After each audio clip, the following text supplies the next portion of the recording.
Hey, it's Carrie Harris here, and I'm going to talk about the Danielson domains that we learned about in class today. There are 4 domains, the first one being planning and preparation. Uh, in the planning and preparation, you demonstrate knowledge of content and pedagogy. There's also demonstrating knowledge of students, setting instructional outcomes, demonstrating knowledge of resources, and that's for classroom use or any for students, anything really. Designing coherent instruction, which is, like learning activities and lesson plans, anything with that kind of structure. Designing student assessments, which is a lot of the things that we're doing right now in classes, designing assessments. There's domain 2, the classroom environment. This is the one I had in class. It says creating an environment of respect and rapport, which is where we talked about Aretha Franklin. But you want to be able to respect each other. The students and the teachers need to be able to respect each other. They need to feel safe in their classroom. You need to manage the student behavior to make sure that they are acting right and they understand how they are supposed to act. You can ask them what their expectations are, kind of like what Dr. Shahan did in my Needs of Diverse Learners class. She asked us what our expectations were and what she thought ours should be, so we got that straight at the beginning of the class. It talks about organizing physical space, and that goes along with it being safe and make sure that everything's accessible, and teachers should always be prepared with their tools like their pencil, paper, anything, calculators, always be organized.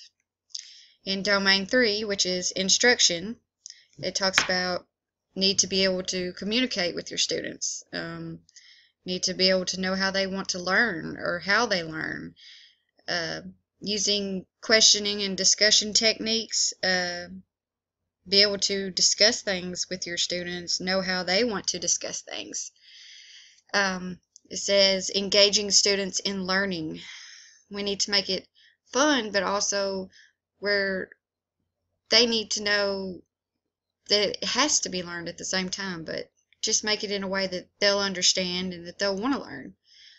Using assessment in instruction, assessment criteria, which means that you should use your criteria that you've learned from your assessments from all your students and knowing what they need to know and what they're not learning, and so you can reteach it.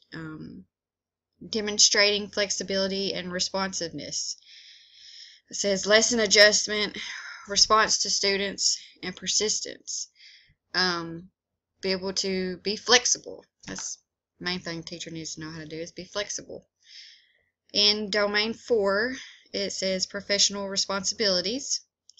Reflecting on teaching. That is a big thing Dr. Shahan talked about today. You need to be able to reflect on your teaching with your class, know if what you're doing is working or if it's not working. Be able to change that.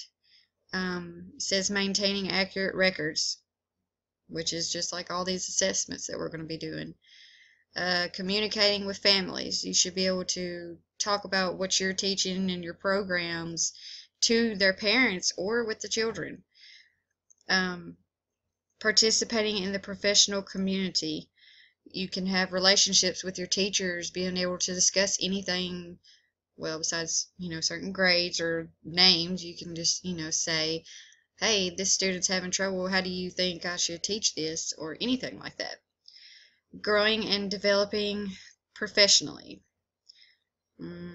That's basically, you need to do everything professional and continue to grow and learn from your mistakes. Showing professionalism. You should always be dressed nice, or how you should dress as a teacher. You should be able to comply with the school district regulations and just be professional throughout your whole teaching career. And in my opinion, these are very important to know, and I have heard of them before today, but I was a little concerned about what they were because I couldn't remember.